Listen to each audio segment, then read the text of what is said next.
विश्वेश्वराय नरकार्णवतारणाय करुणामृताय शशिशेखरधारणाय कर्पूरकान्तिधवलाय जटाधराय दारिद्र्यदुःखदहनाय नमः शिवाय गौरीप्रियाय रजनीशकलाधराय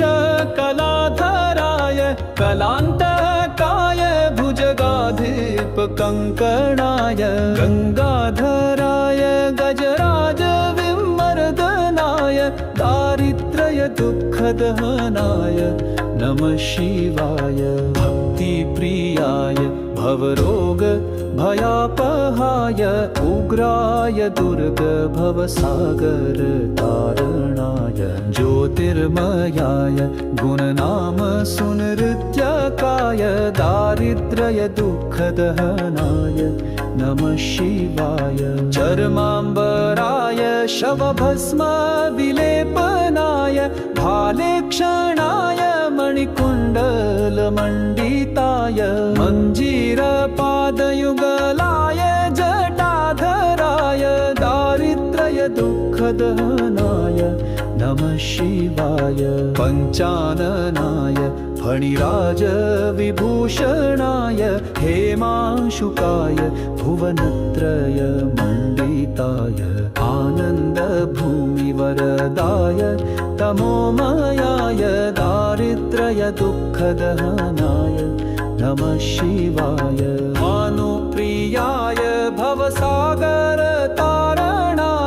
कालान्तकाय कमलासनपूजिताय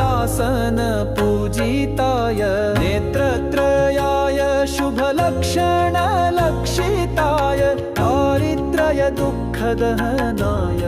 नमः शिवाय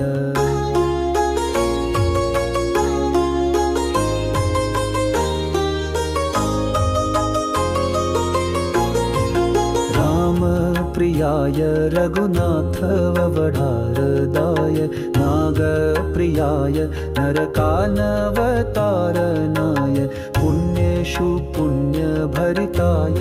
सुरार्चिताय दारिद्र्यदुःखदहनाय नमः शिवाय मुक्तेश्वराय फलदाय गणेश्वराय गीताप्रियाय वृषभेश्वर वाहनाय मातङ्गचर्मवसनाय महेश्वराय दारिद्र्यदुःखदहनाय नमः शिवाय वसिष्ठेन कृतं स्तोत्रं सर्वरोगनिवारणं सर्वसम्पत्करं शीघ्रं पुत्रपौत्रादिवर्धनम् शुभदं कामदं हृदयं धनधान्यप्रवर्धनम् त्रिसन्ध्यं यः पठे नित्यं स हि स्वर्गमवाप्नुयात्। इति श्री वसिष्ठ विरचितम्